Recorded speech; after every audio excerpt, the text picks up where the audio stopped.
Hello, I'm Michael F. Blake, the author of 3 books on Lon Chaney, and it is my privilege to be able to share with you materials from the collection of the Natural History Museum here in Los Angeles.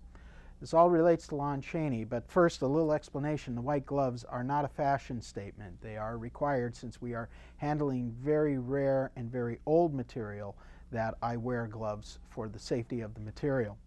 What we're going to first start off with is this little metal lunchbox. This was Lon Chaney's makeup case when he started working at Universal in the 19-teens. And you can see here that the strap here even says icy hot. And this was the very common size of most makeup cases back then for individual actors, as everyone did their own makeup. And there was a divider, metal divider, that was soldered in here that Chaney took out. You'd have one part of your lunch here, possibly a small thermos here. But this was originally a lunchbox.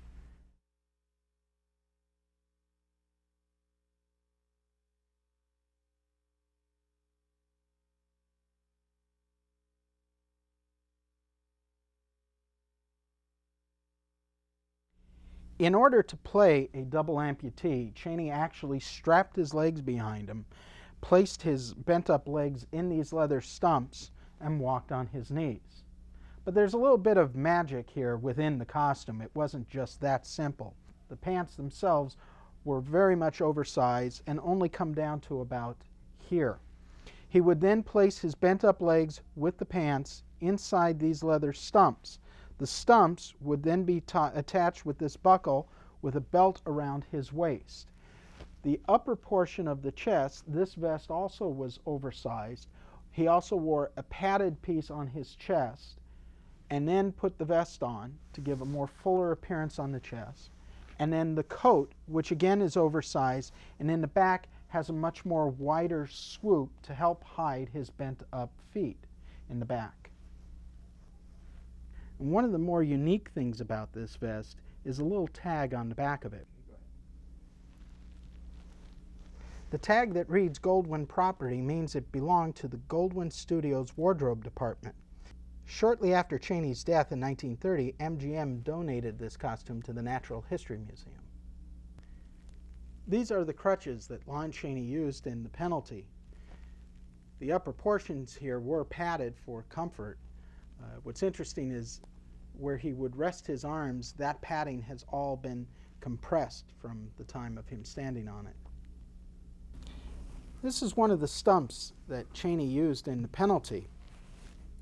He would place his knee in here, and this strap would run the length of his leg, adjusted to whatever height he needed, and a belt would run through this portion here and belt around his waist.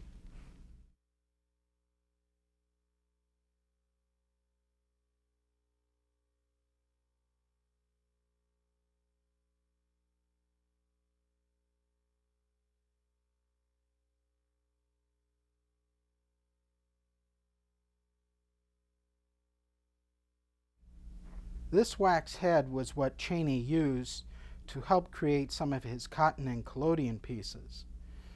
It was taken of his face. The coloring is to resemble very closely to what the skin texture, the skin color base would be in film. It was actually done with kind of a colored wax, similar to material that Crayola crayons are made out of, and was melted down and then painted around the face. You'll notice that here they've penciled in the hairline here and along here on the eyebrows. And this part of the cheekbone here, you notice how dark it is. This area here, all this dark brown, this came from spirit gum. What Chaney would do is he would paint a coat of spirit gum, which is an adhesive material used to apply beards, or in this case a cotton and collodion cheekbone piece.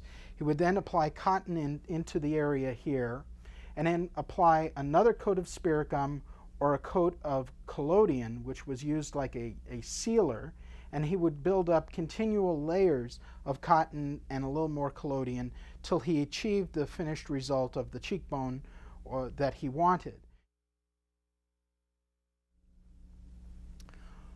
What you're about to see is Lon Chaney's makeup case. This is the one that he created all of his famous faces, from The Penalty to The Hunchback of Notre Dame, Phantom of the Opera, to his last film, The Unholy Three. This was originally a mechanic's toolbox. Chaney had it covered in leather, and it's very similar. Makeup artists used to carry cases similar to this in the late 20s through the early 30s. And even today, some makeup artists use similar style makeup cases.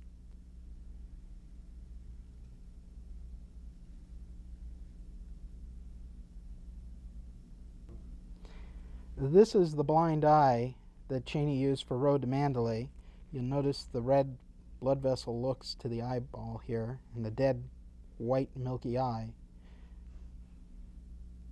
And this was very similar to a contact lens that Chaney would fit over his own eye, and there was no possible way to see through it.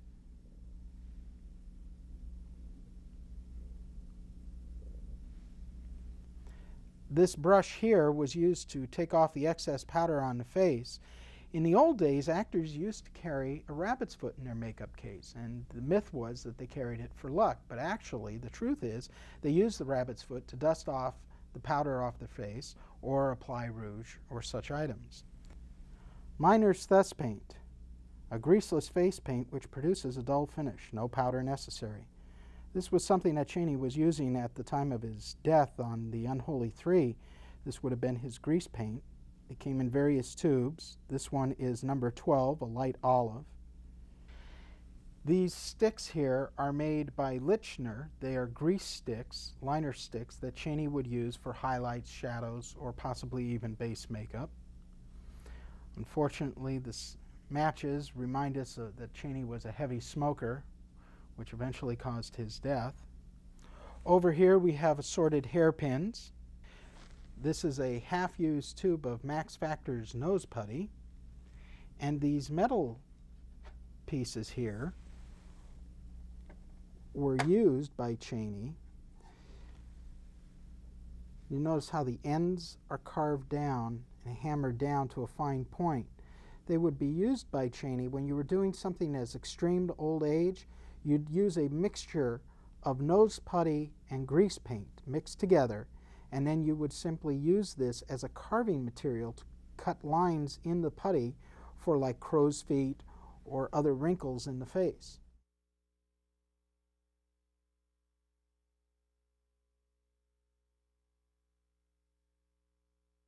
This is Lon Chaney's mirror. This is the mirror he looked into when he was creating all of his makeups, from Quasimodo to Eric the Phantom, Mr. Wu, all of them. And one time I wish a mirror could speak to us. Imagine what stories it could tell.